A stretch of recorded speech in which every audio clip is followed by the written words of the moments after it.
يا أيها الذين آمنوا قوا أنفسكم وأهليكم نارا وقودها الناس والحجارة عليها ملائكة غلاظ شداد لا يعصون الله ما أمرهم ويفعلون ما يؤمرون.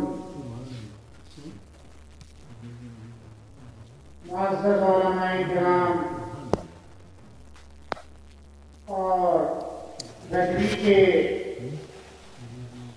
باشندوں، صبح سے بعد مغرب سے آپ حضرات مختلف علماء کرام اور شعراء اعظام کی تقاریر، نظم و نعت سماعت فرما رہے ہیں اور اس وقت رات کے 12 بج چکے ہیں۔ موسم بھی سرد ہے، وقت اس کی اجازت نہیں دیتا کہ طویل گفتگو کی جائے، لیکن چونکہ آپ حضرات آس لگائے بیٹھے ہیں اور امید سے ہیں کہ کچھ قیمتی باتیں ہمیں سننے کو ملیں گی، اگر آپ حضرات نے میرا ساتھ دیا تو انشاءاللہ العزیز چند ایسی باتیں آپ کے سامنے میں ذکر کروں گا جو ہمارے لیے بھی اور آپ کے لیے بھی مفید ہوگی، اس دنیا میں بھی اور بعد میں آنے والی زندگی یعنی آخرت کے لیے بھی۔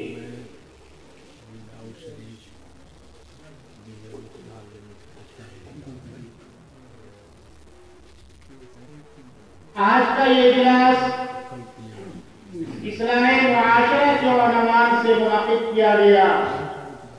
اس اجلاس کے لیے جن حضرات نے کروڑوں کی محنت کی، ان میں سے بہتوں کا نام مجھے نہیں معلوم، چند افراد کے نام مجھے معلوم ہیں۔ مولانا عیسیٰ صاحب، حافظ میکائل صاحب، مولانا عبدالمتین صاحب، داؤد بھائی اور ان کے بڑے بھائی حاجی صاحب، اور بھی بہت سے افراد ہوں گے جن کو میں نہیں جانتا۔ اللہ تبارک و تعالیٰ ان تمام حضرات کی محنتوں کو، کاوشوں کو قبول فرمائے اور اس اجلاس کو ہم سب کے لیے ذخیرہ آخرت بنائے اور اس اجلاس کے ذریعے سے ہماری زندگی میں ایک نمایاں ترقی اور نمایاں کامیابی عطا فرمائے۔ محترم سامعین، قرآن کریم کی ایک آیت میں نے آپ حضرات کے سامنے میں تلاوت کی ہے۔ اللہ تبارک و تعالیٰ نے اس آیت کریمہ میں ارشاد فرمایا، یا ایھا الذین آمنوا قوا انفسکم واہلیکم نارا، کہ اے وہ لوگ جو ایمان لائے اپنے آپ کو اور اپنی بیوی بچوں کو، اپنے گھر والوں کو آگ سے بچاؤ۔ اے وہ لوگ جو ایمان لائے اپنے آپ کو اور اپنے گھر والوں کو آگ سے بچاؤ۔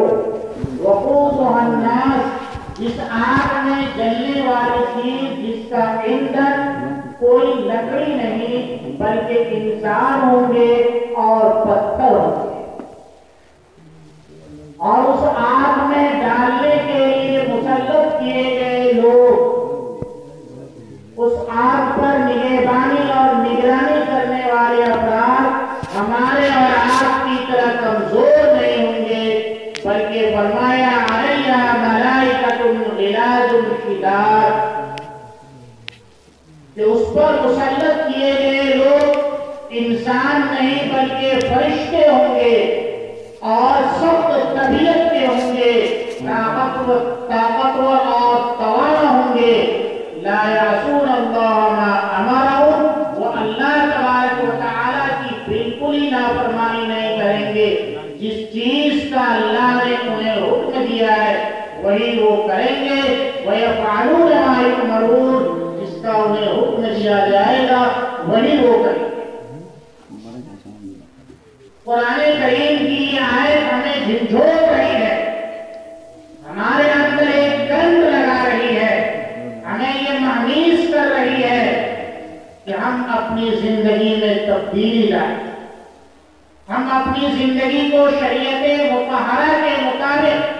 نبی کریم صلی اللہ علیہ وسلم کی لائی ہوئی شریعت کے مطابق گزارے. نبی کریم صلی اللہ علیہ وسلم نے اپنے 23 سالہ طویل عرصے میں جس چیز کے لیے مارے کھائی، جس چیز کے لیے چوٹیں کھائی، جس کے لیے آپ کے دندانے مبارک شہید ہوئے، جس کے لیے آپ کے پاؤں لہولہان ہوئے، جوتے خون سے بھر گئے اور نہ معلوم کس قسم کی ایذائیں اور تکالیف کی گئی، ان تمام کو آپ نے ہنستے اور کھیلتے برداشت کیا. شریعت کی پاسداری کرنا، اس کا لحاظ رکھنا، اس کو زندگی میں اپنانا، اپنے آپ کو اس کے مطابق ڈھالنا، اس کو اوڑھنا اور بچھونا بنانا ہمارے لیے از حد ضروری ہے، بلکہ ہمارے لیے مقصد زندگی ہے. معزز علماء کرام، پردہ نشین خواتین، قرآن کریم کی آیت ہمیں یہ بتاتی ہے کہ اگر کوئی شخص صرف اپنے آپ کو متقی اور پرہیزگار بنا لے، اپنے آپ کو 5 وقت کا نمازی، اوابین، چاشت، اشراق اور تہجد کا پابند بنا لے، رمضان کے روزے اور تمام نوافل روزے رکھے، فرض زکات ادا کرے، نوافل صدقہ اور خیرات کرے، حج پر حج کرے اور تمام برائیوں سے بچتا رہے، یہ ان کی نجات کے لیے کافی نہیں.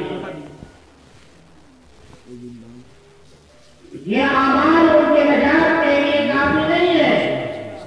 صرف اپنی فکر کرنا یہ ان کی نجات کا ذریعہ نہیں بن سکتا جب تک کہ اس کے اندر اپنی اولاد، اپنی بیوی، اپنے بچے، اپنے اعزاء و اقارب، اپنے رشتہ دار، اپنے دوست و احباب، اپنے آس پاس رہنے والے لوگ، اپنے پڑوس میں بسنے والے لوگوں کی انہیں فکر لاحق ہو. جس طریقے سے وہ دین کی پاسداری کر رہا ہے، جس طریقے سے وہ اپنے آپ کو شریعت کا پابند بنایا ہوا ہے، جس طریقے سے وہ اللہ تبارک و تعالیٰ کے لائے سے دین پر عمل پیرا ہے، جس طریقے سے وہ دوسروں کو لانے کی فکر نہیں کرتا، اس وقت تک وہ مکمل طریقے پر اللہ کے یہاں نجات نہیں پا سکتا اور اس کو قیامت کے دن جواب دے ہوگا. یہ اس لیے کہا رہا ہوں کہ اللہ نے فرمایا وہ انفسکم، اپنے آپ کو بھی بچاؤ و اہلیکم، اہل میں بیوی، بچے، اعزاء و اقارب، رشتہ دار، تمام کے تمام لوگ شامل ہیں. آج ہماری حالت اپنوں کے تعلق سے، آس پاس کے لوگوں کے تعلق سے ایسی ہو گئی ہے کہ اگر پاس کا کوئی شخص برائی کر رہا ہوتا ہے، اپنی اولاد بھی برائی کر رہی ہوتی ہے، اپنے بڑے برائی کر رہے ہوتے ہیں، تو ہم ان کو برائی سے روکتے نہیں ہیں اور یہ کہتے ہیں کہ وہ جانے ان کا کام جانے، وہ جانے ان کا کام جانے. یاد رکھیے اگر آپ نے یہی وطیرہ اپنایا، اسی طریقے کو اختیار کیا، تو کل قیامت کے دن آپ کا عشر بہتر نہیں ہونے والا ہے.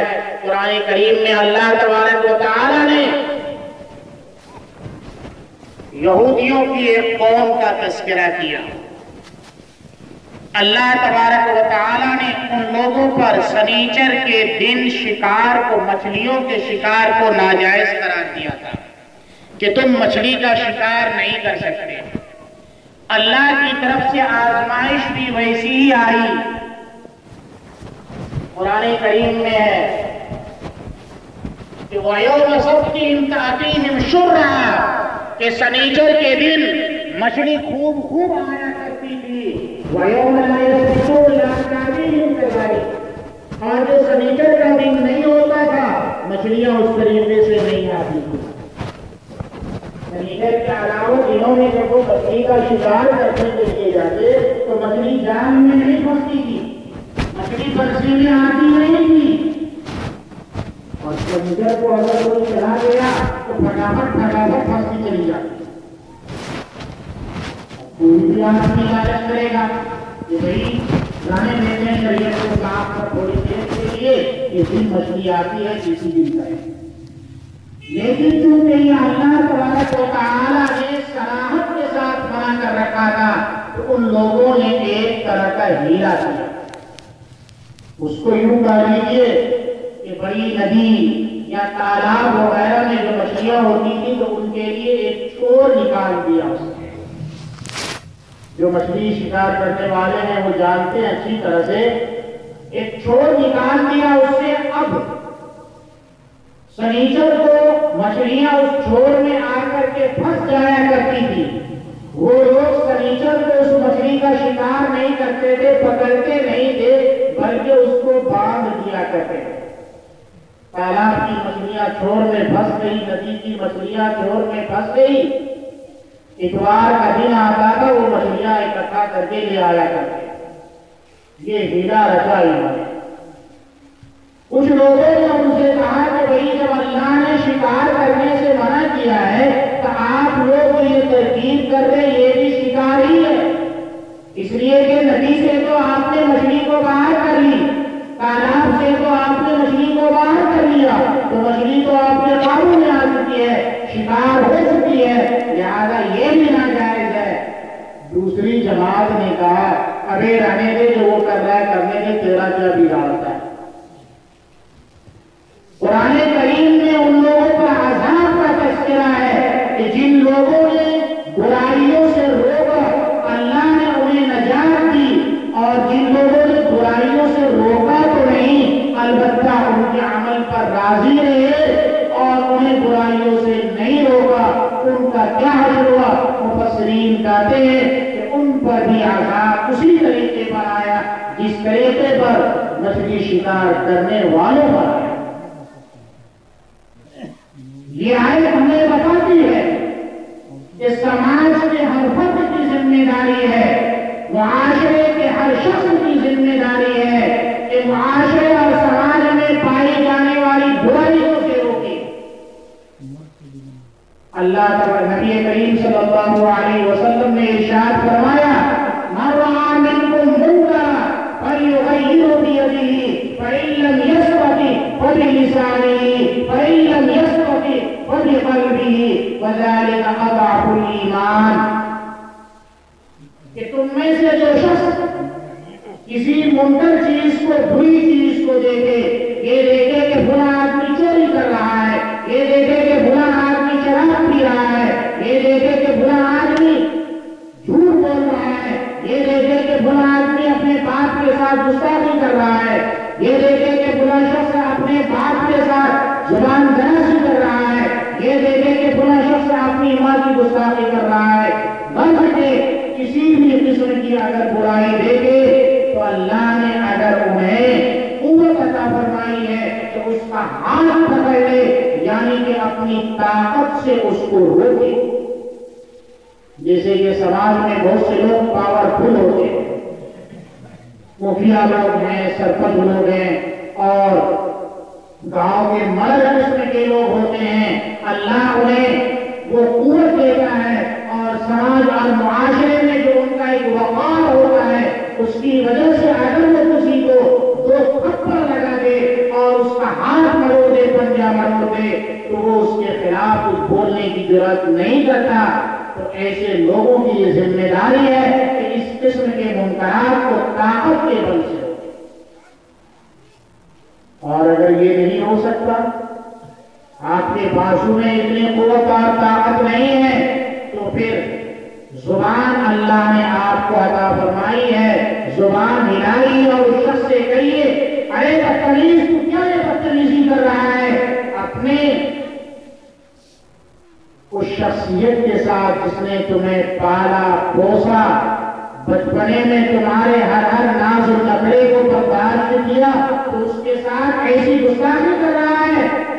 تمہیں معلوم نہیں کہ یہ بڑے گناہوں میں سے ہے، غرض آپ ان کو روکیے، بھلے آپ کو یہ اندیشہ ہو کہ بھئی وہ ہمارے ساتھ بدتمیزی کرے گا، ہمیں کچھ کہے گا، لیکن اگر آپ اتنے بزدل ہو گئے ہیں کہ آپ ان کی اس بات کو سننا بھی گوارا نہیں کرتے، آپ کے پاس وہ دل نہیں ہے، آپ کے پاس وہ جگر نہیں ہے، تو پھر فرمایا آپ صلی اللہ علیہ وسلم نے فَبِقَلْبِهِ، تو دل سے اس کو برا مانیں۔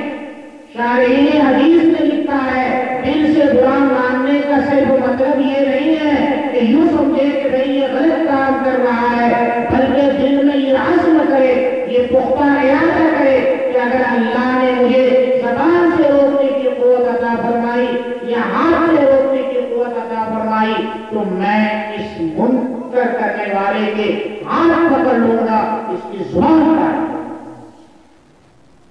یہ دل میں ارادہ ہو، آپ نے فرمایا یہ ایمان کا ادنا درجہ ہے۔ اور اگر یہ بھی چیز نہ پائی جائے بلکہ برائی کرنے پر خوش ہوا جائے، برائی کرنے والوں کا ساتھ دیا جائے، تو اپنے ایمان کی خیر بنائیے، یوں سمجھیے کہ وہ ٹمٹماتا ہوا چراغ جو اس کے دل میں ایمان کا تھا وہ بھی سب ہو چکا ہے، وہ بھی ختم ہو چکا ہے، وہ بھی ضائع ہو چکا ہے۔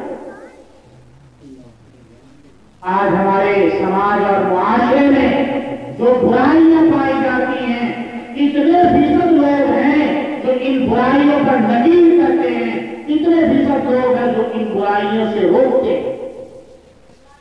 بلکہ ہوتا تو یہ ہے کہ ان لوگوں کا تعاون کیا جاتا ہے، ان لوگوں کا ساتھ دیا جاتا ہے، ان لوگوں کی مدد کی جاتی ہے۔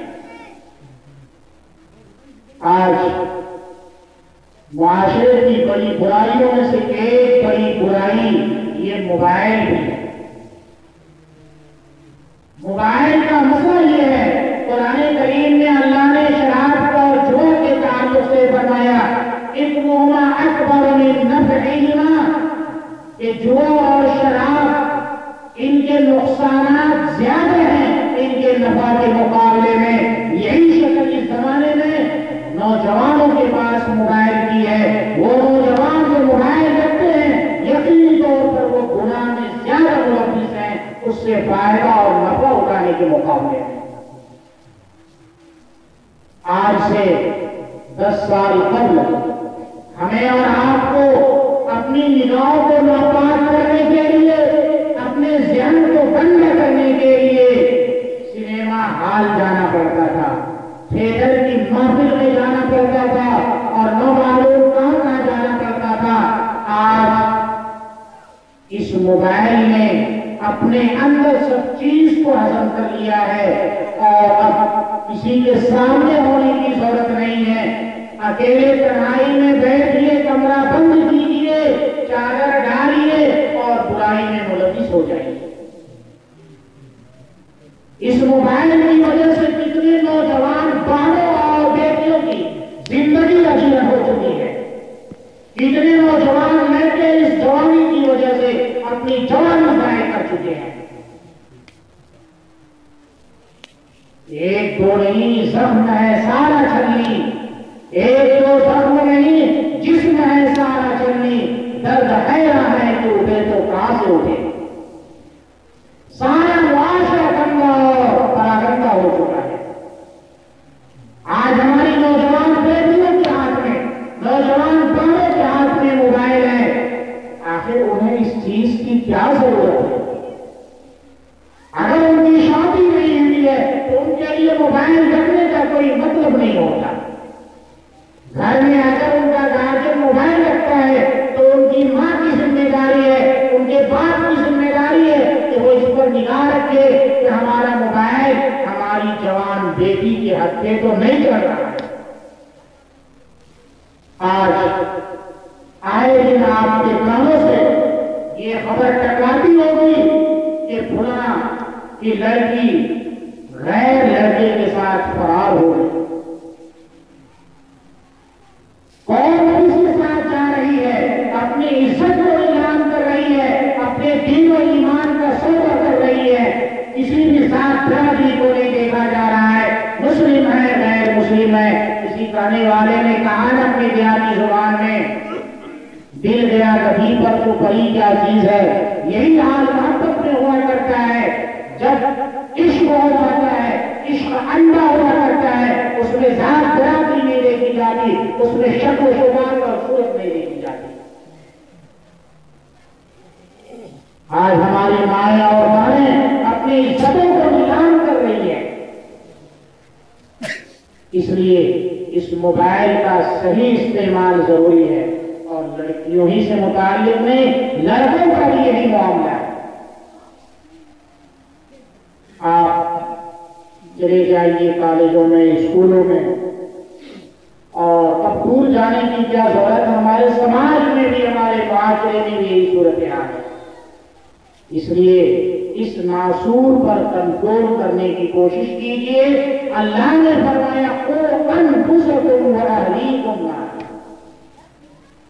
اپنے آل و اولاد کی دیکھ ریکھ کرنا ضروری ہے. اگر آپ یہ شکایت کریں کہ مولانا ارے ہم نے تو بہت سمجھایا، اپنے بچے کو مانتا ہی نہیں ہے، سمجھا کر کے پھٹ گئے، واہ بھائی اتنی جلدی آپ پھٹ گئے.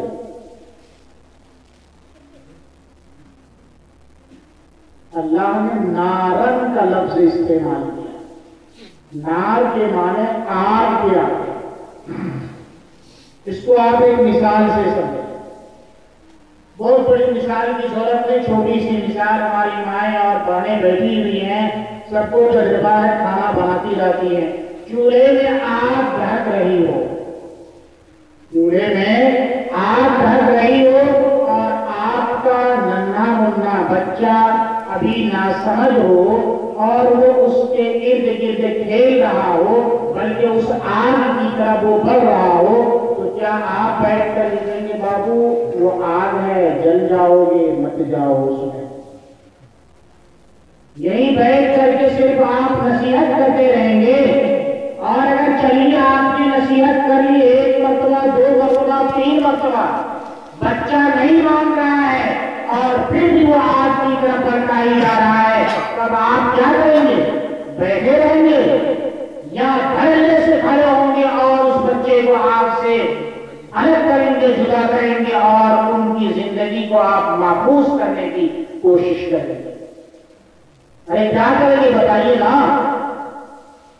نہیں سمجھا آپ لوگوں نے؟ جلنے دیجیے گا نا. اچھا بچے کو ہٹا لیجیے گا، چاہے اس ہٹانے کی وجہ سے بچہ روئے بھی بلائے، سر پٹ کے کچھ بھی کرے، پھر بھی آپ اس کو وہاں سے ہٹا لیں گے. یا مان لیجیے کہ بیچ سڑک پر آپ کا بچہ کھڑا ہے، ادھر سے تیز رفتار گاڑی دوڑتی ہوئی آ رہی ہے، اور آپ یہاں مائک سے اعلان کریں دیکھو ہٹ جاؤ گاڑی آ رہی ہے، کام چل جائے گا؟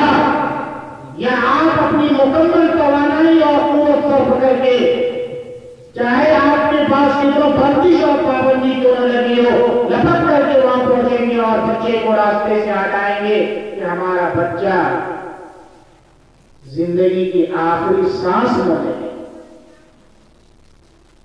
تو جب آپ دنیا کی آگ اور دنیا کی آفت سے بچانے کے لیے اتنی محنت کر رہے ہیں، تو پھر آخرت کی آگ جو دنیا کی آگ کے مقابلے میں 70 گنا زیادہ ہے، اس آگ سے بچانے کے لیے اپنی اولاد کی کیا اس طرح کی فکر کر رہے ہیں؟ ارے بولیے نہ کر رہے ہیں؟ کوئی نہیں کرتا ہے، بس کہتا ہے نہیں مانے سے کی کرو، بس ہو گیا. نہیں مان رہا بچہ تو ختم، آپ اس کو جہنم میں ڈالنے کے لیے تیار. اور ایک بات اور، اگر وہ بچہ کمانے لگتا ہے، 2 پیسے لا کر آپ کو دیتا تھا، اور اب وہ کسی وجہ سے نہیں دیتا، تو 10 آدمی کے پاس آپ بولیں گے ارے بیٹا ہمارا کما کر کے لاتا تھا، اب تو بیوی کی بات سنتا ہے، اب تو کچھ دیتا ہی نہیں ہے. نہیں ہوگا تو اگر ان کا کوئی بڑا رشتہ دار ہے ان سے کہیں گے، کوئی ان کا استاد ہے ان سے کہیں گے، سماج اور معاشرے کے لوگوں سے کہیں گے۔ ان سب سے بھی نہیں ہوگا تو آپ پنچایت بھی اس کے بعد بٹھائیں گے کہ کسی طریقے سے بیٹا میرے قابو میں رہے۔ یہ چند کوڑی کے لیے آپ اتنی محنت کر رہے ہیں، لیکن آخرت کی زندگی کے لیے کیا کبھی آپ نے پنچایت بٹھائی؟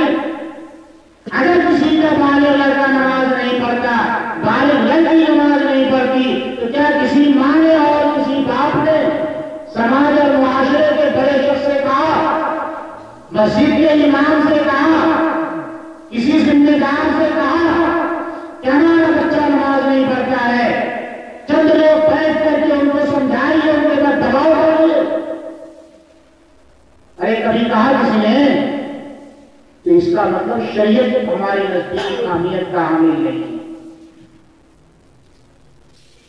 ایک شخص کا واقعہ ہے، اس نے اپنے بچے کو انگریزی تعلیم دی اور بڑی ڈگری دلوائی، اس کے بعد اس کی نوکری مل گئی اور اچھا کمانے لگا، گھرانہ خوشحال ہو گیا۔ اس کا باپ تہجد گزار تھا۔ ایک دفعہ وہ ایک بڑے عالم سے ملے اور خوشی میں تذکرہ کیا کہ حضرت ماشاءاللہ ہمارے بیٹے کو نوکری مل گئی اور اچھی سیلری بھی مل رہی ہے، ہم نے گھر بھی بنا لیا اور ہماری زندگی بھی بڑی خوشی خوشی گزر رہی ہے، بس تھوڑا سا بے دین ہو گیا۔ لفظ میں غور کیجیے گا، تھوڑا سا بے دین ہو گیا ہے۔ بے دینی کو وہ باپ جو تہجد گزار ہے، پانچوں نمازوں کا پابند ہے، تھوڑی سی بے دینی سے تعبیر کرتا ہے۔ جب وہ بے دین ہو گیا، نہ دین کا رہا نہ دنیا کا رہا، وہ کہیں بن گیا۔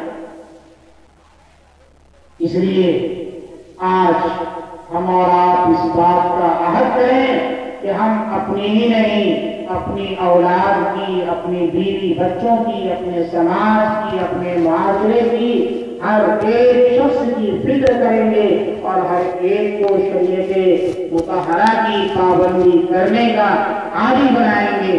ارے وعدہ کرتے ہیں؟ اچھا،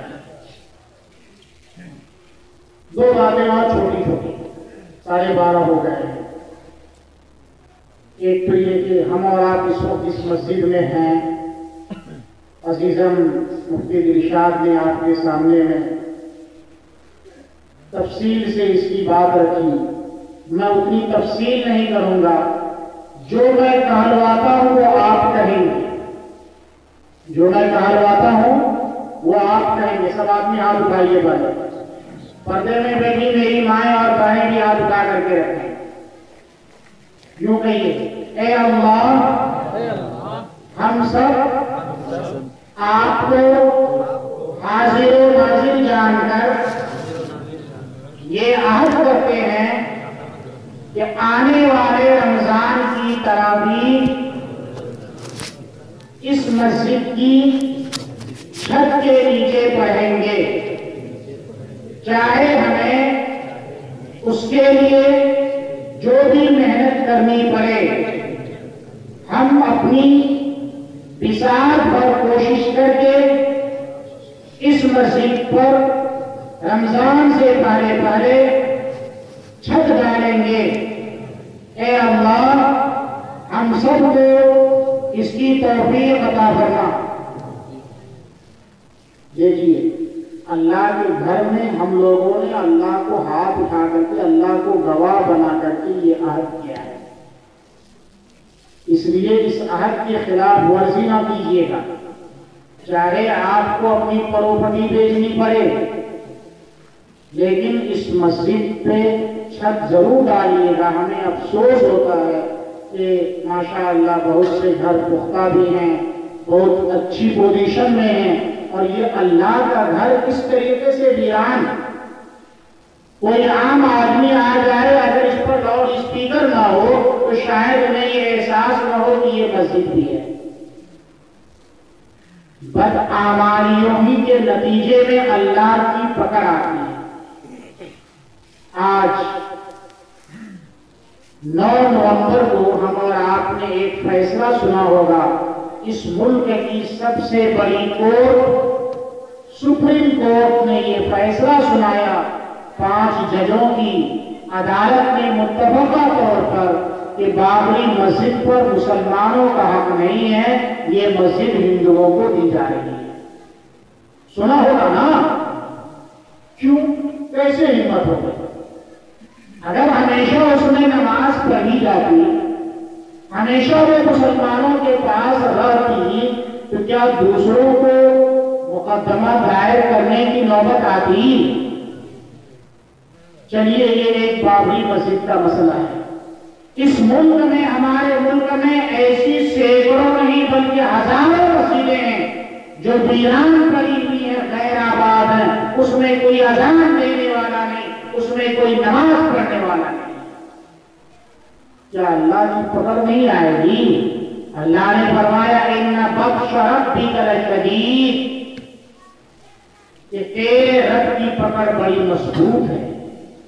اور دیہاتی کہاوت ہے اللہ کی لاٹھی میں آواز نہیں ہے۔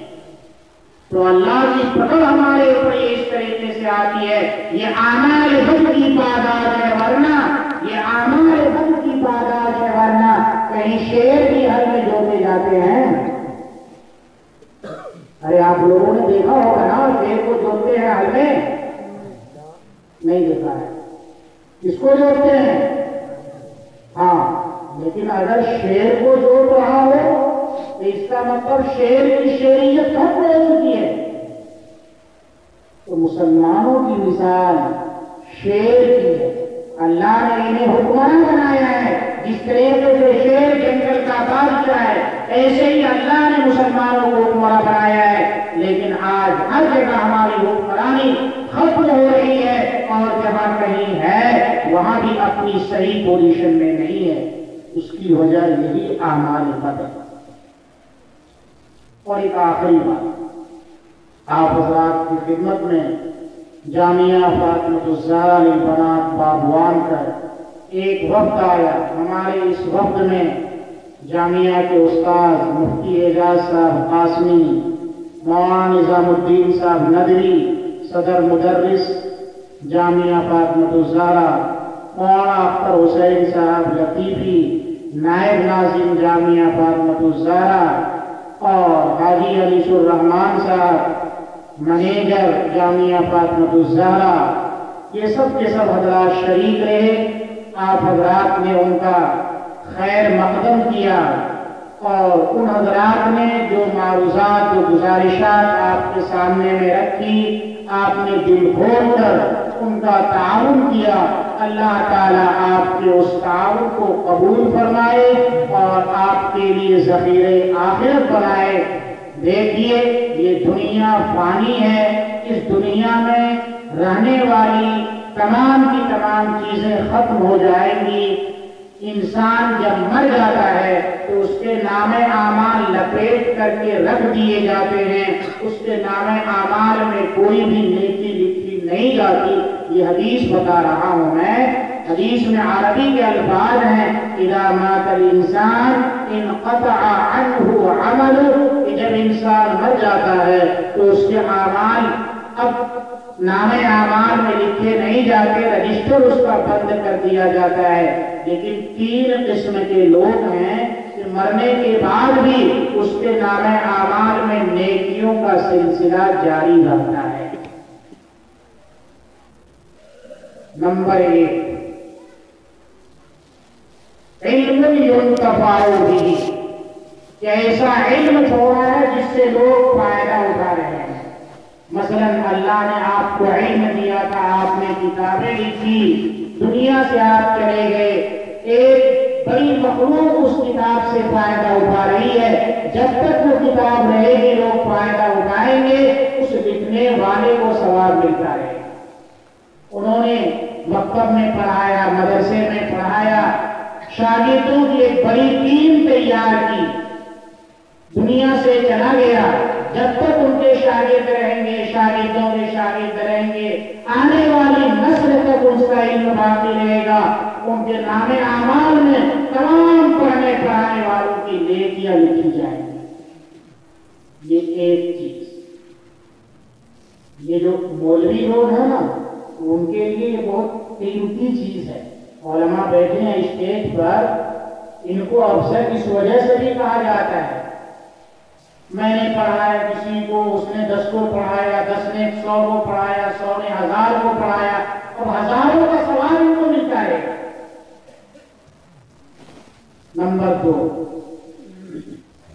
ولد صالح یدعو لہ، نیک اولاد چھوڑ کر کے آدمی جائے، اس کے لیے شرط یہ ہے کہ اولاد کی اچھی تربیت ہوئی ہو، تو نیک اولاد چھوڑ کر کے جائے، مرنے کے بعد وہ اولاد ان کے لیے دعائیں کرے، ان کے لیے استغفار کرتا رہے، تو بھلے آدمی چلا گیا لیکن ان کی اولاد میں صرف اپنا بیٹا ہی نہیں، پوتا پڑپوتا سب داخل ہے، وہ اپنے آبا و اجداد کے لیے دعائیں کرتے رہیں، جب تک وہ دعائیں کرتے رہیں گے ان کے نام اعمال میں نیکیاں لکھی جاتی رہیں گی۔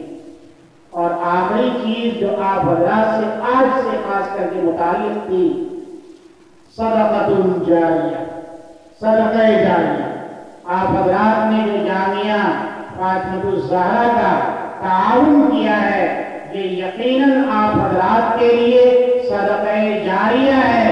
جب تک یہ مدرسہ قائم رہے گا اس وقت تک بھلے آپ اس دنیا سے چلے جائیں، اور اس سے جو ایک نسل فیض یاب ہوگی وہ ان تمام کا اجر و ثواب آپ کو ملتا رہے گا، اور قیامت میں یقینی طور پر یہ تمام کی تمام چیزیں آپ کے لیے بخشش کا اور نجات کا ذریعہ ہوں۔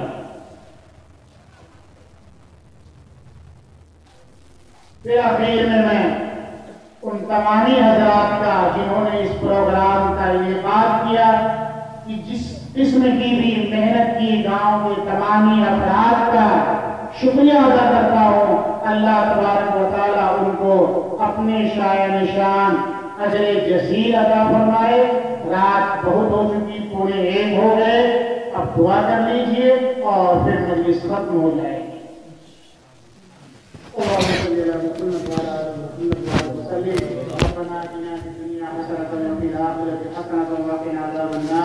ربنا ظلمنا انفسنا وان لم تغفر لنا وترحمنا لنكونن من الخاسرين۔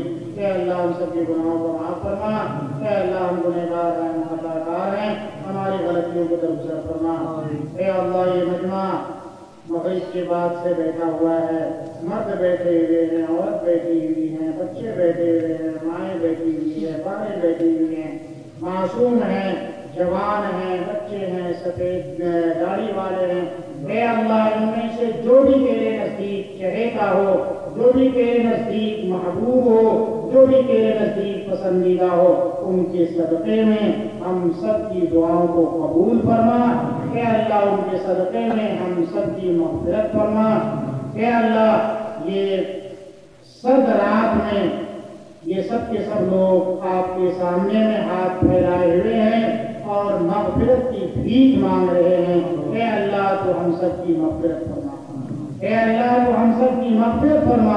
اے اللہ ہماری نسلوں میں دین پیدا فرما، ہماری نسلوں کو دیندار بنا، ہماری بچیوں کو، ہمارے بچوں کو، ہماری ماؤں کو، ہماری بانوں کو دیندار بنا۔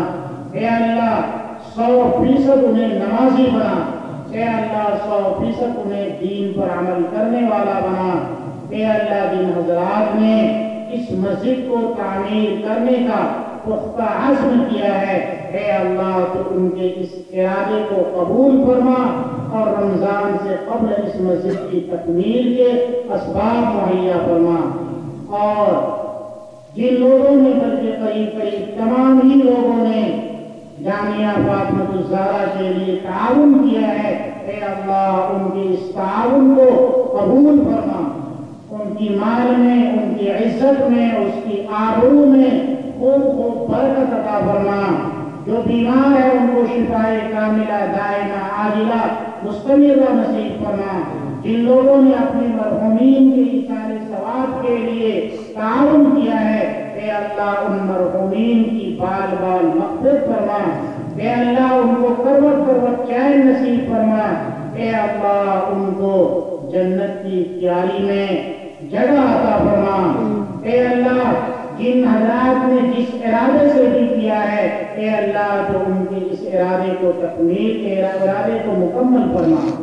اے اللہ ہمارے جو جوان بچے، جوان بچیاں، بیٹیاں گھر میں بے بیائی بیٹھی ہیں اور اپنے جوڑے کے انتظار میں ہیں، اسباب نہ ہونے کی وجہ سے بیٹھی ہوئی ہیں، اے اللہ ان کا مناسب جوڑا عطا فرما۔ اے اللہ جہیز کی لعنت کو ہمارے درمیان سے ختم فرما۔ سنت نبوی کے مطابق ہمیں شادی رچانے کی اور بیاہ کرنے کی توفیق عطا فرما۔ اے اللہ جو مانگا وہ بھی عطا فرما، جو مانگنے سے رہ گیا ہے تو دلوں کے بھید کو جانتا ہے وہ بھی عطا فرما۔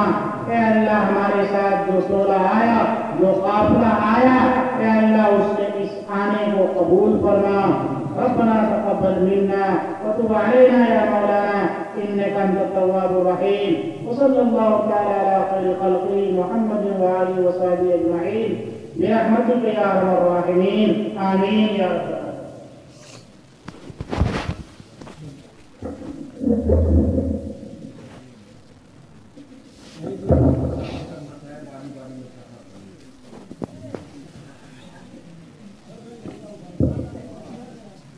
جو حضرات رقم لکھائے باقی ہے ہم لوگ تھوڑی دیر رہیں گے۔